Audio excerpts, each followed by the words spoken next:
It's very selfish to invest in customer research. You're saving yourself time, you're saving yourself money. The average time that it takes for a startup to fail from their first round of investment is about 3 years.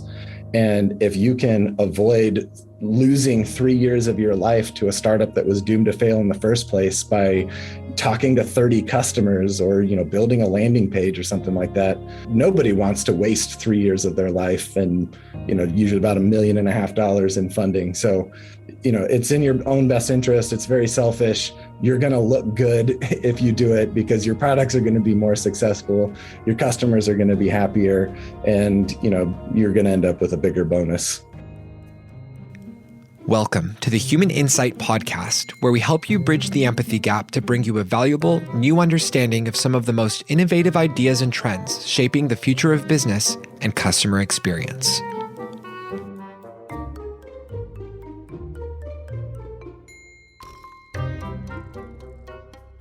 Hi, everyone. I'm Janelle Estes, Chief Insights Officer at UserTesting, and today we're very excited to have Ben Hoggan joining us on the Human Insight Podcast. Ben is the Director of De-risking at the IDEA Center at the University of Notre Dame, and his story, which you'll hear more about today, is also captured in our book, User Tested. Thanks so much for joining us today, Ben, and welcome to the show. Hey, thanks for having me.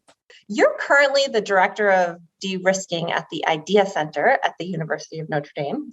Could you talk through what the IDEA Center is and why it exists? So most universities that do research take federal dollars from different parts of the government in order to fund that research. And as part of that, there's an obligation to try and commercialize it. So most universities have what's called a tech transfer office.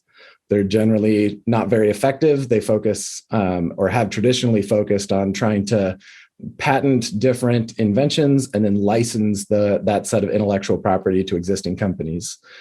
We said that hasn't been working super well, except for a few select people. And entrepreneurship has a ton of benefits. New startup companies have a lot of economic impact. So why don't we take the tech transfer office and turn it into a kind of a startup studio is kind of the model that we're set up under. The IDEA Center is the hub of everything having to do with entrepreneurship on campus. There's a lot of different pieces. We have the commercialization team, which is the team that I'm on, and that team is the one that creates new startup companies based on faculty intellectual property. So anything that the faculty are inventing, we say, should it be a company? And if so, let's do the work up front to make sure that it's likely to be successful.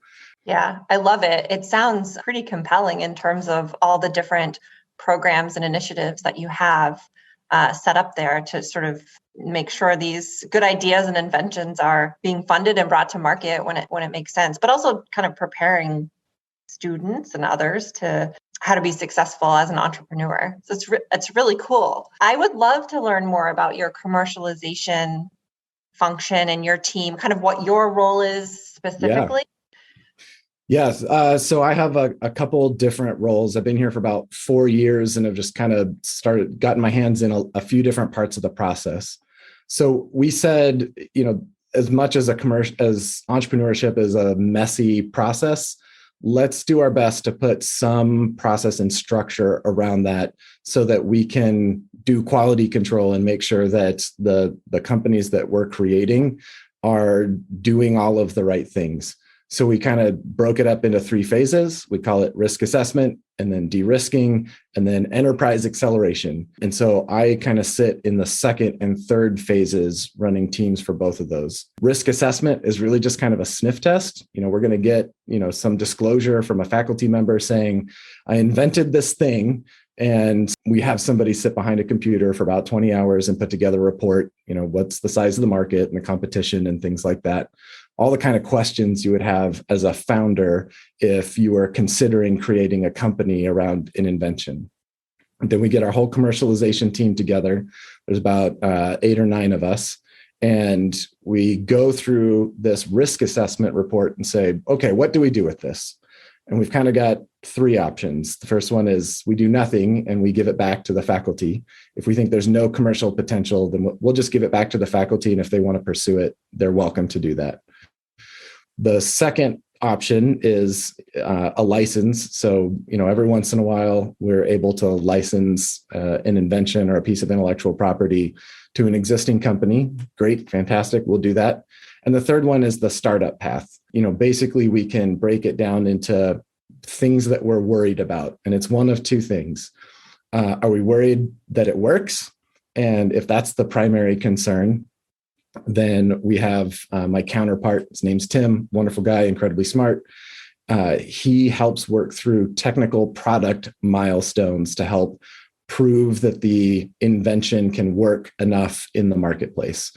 So you could think, we've got a cancer drug, a therapeutic. What is the research that's been done? Okay, well, let's go put it into a mouse model and see, efficacy and toxicity. Does it work? Does it kill people? So that's the kind of thing that he works through. If we're worried about anything else, anything having to do with the market or customers or anything like that, then it comes to my team, the de-risking team, and we'll work through customer and market focused milestones. So, at the really early days, that might look like customer interviews. And so we do targeted customer interviews. It's kind of our bread and butter.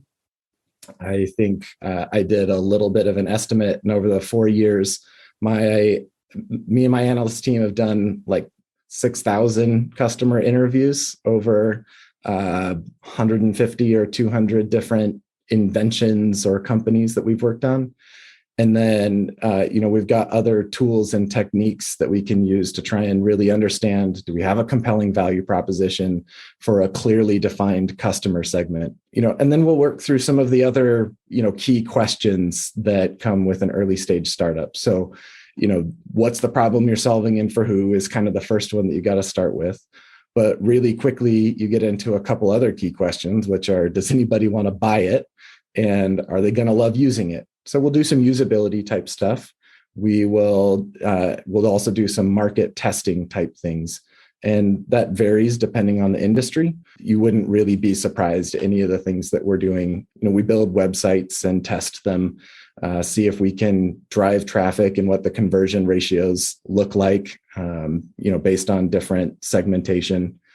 And then somewhere along that process, we can kind of convince ourselves, yeah, there's a startup here. It works enough. We've got some customer signals. It should probably be a company. The other team that I run is focused on helping get that company started and out the door. And so that team does a lot of like company creation stuff. We work with Office of General Counsel to create new Delaware C Corps. And then we recruit operators into the company. So kind of the first CEO. We'll recruit people from outside, that have done a startup or two before if we can.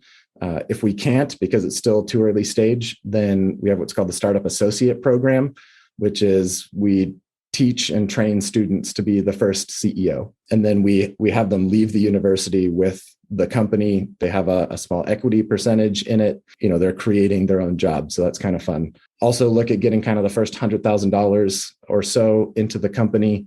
We try and get a really strong board around them. So either a 3 or 5 person board of directors that can give them good advice and steer them in the right direction. And then kind of once they've fulfilled those few requirements, then they start to work with the fund team to, raise a little bit more money to be able to recruit a team and go out the door. So I'm happy to talk about any pieces of that process. There's a lot there. It's crazy. You've created literally a machine around this. I think about companies and founders. We work with companies of all different sizes, and you've got a team of people that have been focused on, for example, a particular solution or product, and that's all they've ever kind of, not all, but that's their main focus, right? Where it's like they're not having as many at bats, if you will, as someone like you or your team. It's fascinating to me. So if you think about it as sort of a machine, and this idea that you're at the forefront of all of these new different kind of innovative solutions, what is your machine per se around identifying if these new ideas will actually stick or like be adopted by the market? Yeah, that's a great question. And you're absolutely right with the machine. We use that word all the time. And when we first got started, we used to do a lot of engine metaphors for everything. And so we have the commercialization engine. And so that risk assessment used to be called the two-stroke. Then we had the four-cylinder was the de-risking, and then V8 was the enterprise acceleration part. Turns out faculty members don't really care for engine metaphors, so we kind of abandoned that. Yeah, so what's the machine around how do we tell if something's going to stick? Part of it is, the squishy part of customer insights and customer discovery of, do I really feel like I understand my customer and what they care about and how much they care about it? And so that's why I've got a job here, is because I'm okay at figuring that type of stuff out. The other one is we're always trying to measure that, right? Well, let's try and measure people's commitment to a different product or service or company. And so we collect different types of behavioral signals. So the earliest behavioral signals we'll collect is like, hey, will you leave us an email address? Or can we come back to you for more information? So those are like really early behavioral signals. As we get, into higher fidelity tests, more rigorous tests where, maybe we've got, better prototypes or something to work with, or even the first version of the product, then we'll collect, more rigorous or stronger behavioral signals. The best one is usually money, right? Can we get somebody to pay for it? And so when a team is leaving the de-risking team and starting into that enterprise acceleration section where we're really focused on starting the company, it usually leaves with at least a couple of pilot customers if it's kind of a business to business style company.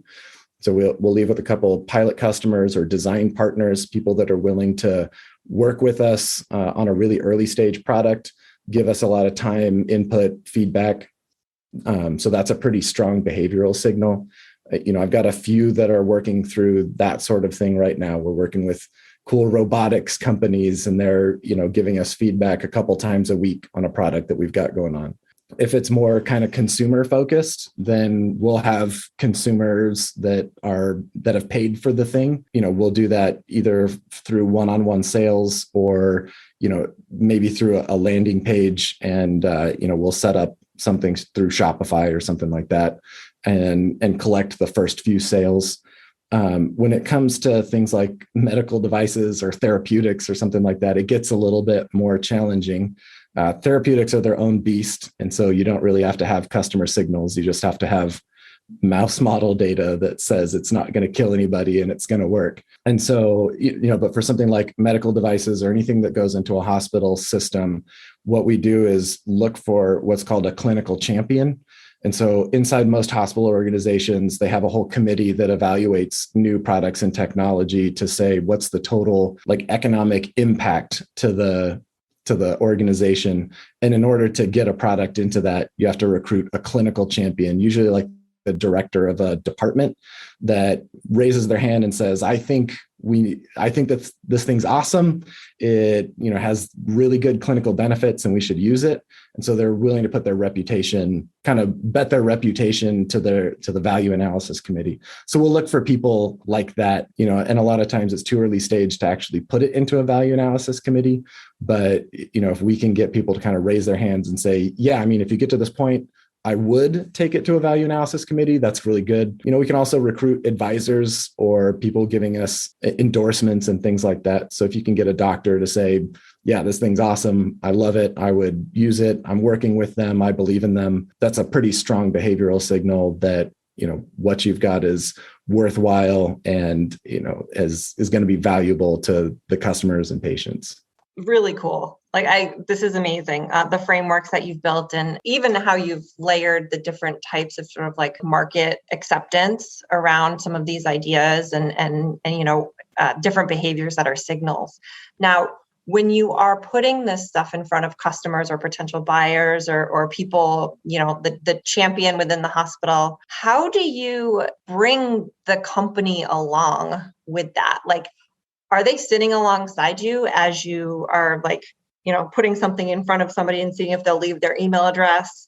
Are you reporting back what you've learned? Are you how does this get back to the team that's working on it? Yeah, so it depends on the stage. So in the first couple phases, it's just going to be me, my team, and maybe a faculty member. So there isn't a company yet. And for that, one of the things that I've found to be really effective is just involving the faculty member in the customer discovery process. We just kind of frame it as we're applying the scientific method to business hypotheses. And that generally clicks really well.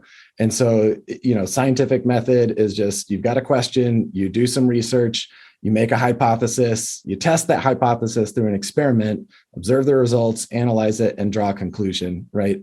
And so if you involve them in that process and say, hey, we think this is our customer, we think this is what they care about, let's apply the scientific method to that and let's go test it. Here's the experiment that I would suggest.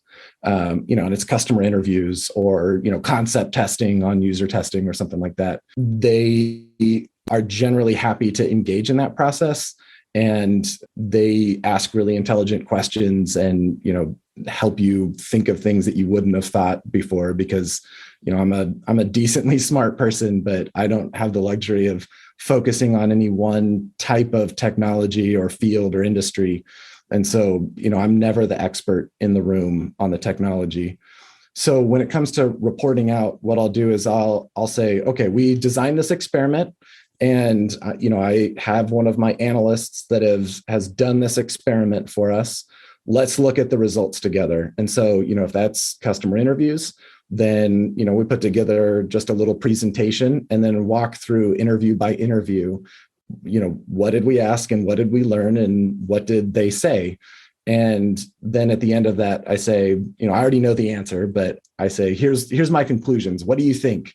And if you just involve them in the process like that, then they generally get to the same conclusions. Every once in a while, you run into somebody that can't, possibly fathom that nobody wants their thing or something like that. And I've been called an idiot more than once. But for the most part, if you treat it like the scientific method, involve them in the process, and treat each kind of question that you've got as a researcher as an experiment, it works really well. Then when it comes to, when we've got it inside of a company, my goal is to teach people to fish rather than fish for them.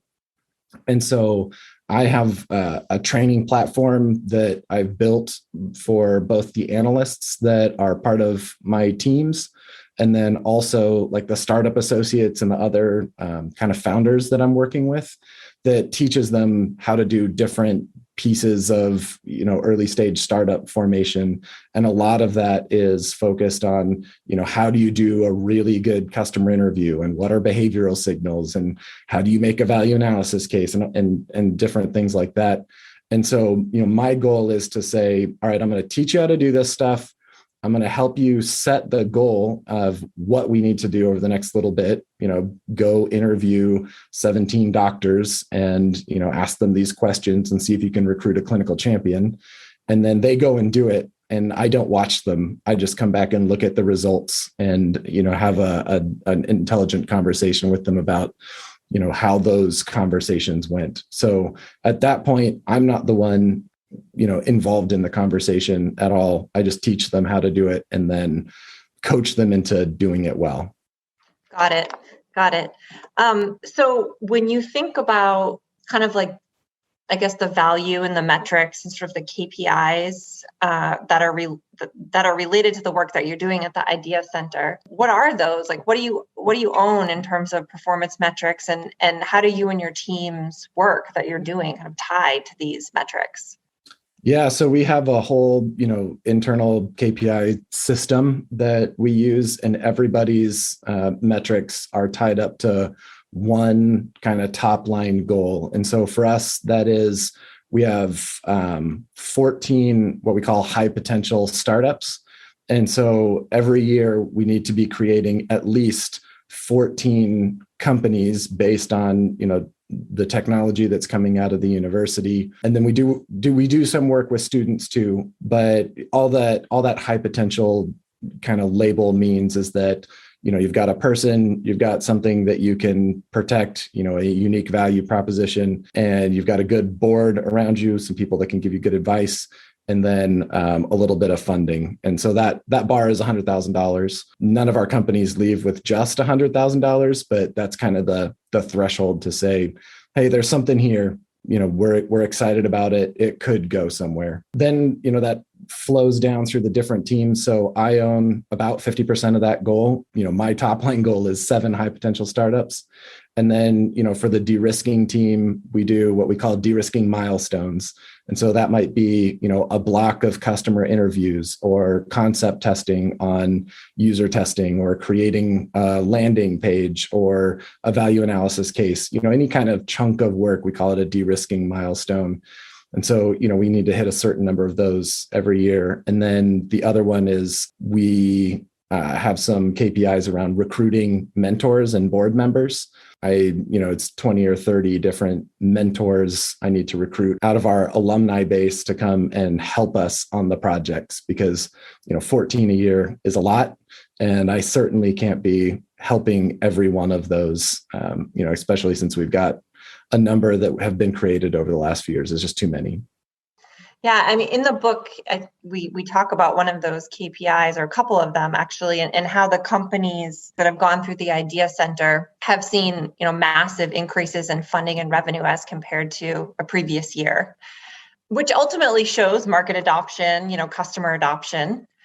What are some of your favorite or most memorable products or experiences that have come out of the IDEA Center that were influenced by this framework that you use to de-risk and assess? There's some failure stories that are in there too that are fun, but a couple that come to mind is, we've got a company that's focused on creating blockchain services for large organizations. I worked with them a couple of years ago when they were trying to, build some other products and suggested that maybe they work on something different. And, over the last couple of years, they've gone from having a few customers, and just this last year, they raised the largest Series A in the history of Indiana, $25 million. And there's some really cool investors from the West Coast that are participating in that. And so that's very validating to see, companies that I've worked with. There's also there's a neoadjuvant chemotherapy diagnostic tool that I've been working with for a while that just got admitted into Y Combinator. So that's really exciting. I like the founder of that one a lot. Played Mario Kart together during some of our check-in meetings. And so, I like seeing some of those things progress and hit cool milestones. So I think right now we've got 7 companies that are getting ready for a second round of investment. And then I'm working with 5 earlier ones that are kind of in that first round of investment, pre-seed stage. So yeah, it's fun to watch them kind of go through that entire process. And you can see when it was just, a description on a piece of paper, and now it's your baby. It's something that you've created, and it's real, it's living, it's on its own. Yeah, I mean, it's funny that you say that. I was thinking the same thing. They're like your little babies, right, that are out there in the market. It must be super rewarding to see, how some of these ways that you evaluate these ideas and make sure you get customer feedback as they're going through even just initial concepting, and how that can help ensure that these are successful. It's pretty cool. Thank you. Yes. So I want to move over to the lightning questions. These are questions that we ask every guest on our podcast. So can you share with our listeners, what's a book that you've recently read that you would recommend? I don't generally read a lot in the evenings for learning or personal development because my day is so packed with, learning about different technologies. And so I like to unplug. And I think the last series that I finished it was the Wheel of Time series. So it's a fantasy series. They got a series out on Amazon now. So that's kind of fun.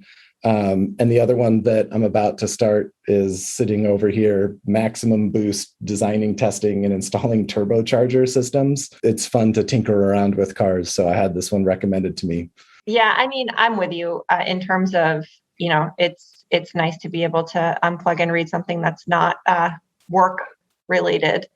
So those are awesome recommendations. Thank you. What's a piece of advice that you'd give to someone who's trying to convince others to invest in customer feedback? I know you do a lot of it in the center, but believe it or not, we still have folks in companies that are still trying to build the case for getting customer feedback in general. So what would you tell them? We work with some outside companies as well. And, our companies will come back to us sometimes and ask for help with things. I just give a couple of examples of people that have not invested in customer feedback. And so, I worked with a company that burned through $10 million in 4 years. And at the end of that, they came back and had no product with very few customers and were asking for help in essentially creating a new company from the ashes of this one. It's very selfish to invest in customer research. You're saving yourself time, you're saving yourself money. The average time that it takes for a startup to fail from their first round of investment is about 3 years. And if you can avoid losing 3 years of your life to a startup that was doomed to fail in the first place by talking to 30 customers or, building a landing page or something like that, nobody wants to waste 3 years of their life and, usually about $1.5 million in funding. So, it's in your own best interest. It's very selfish. You're going to look good if you do it because your products are going to be more successful. Your customers are going to be happier and, you're going to end up with a bigger bonus. I love it.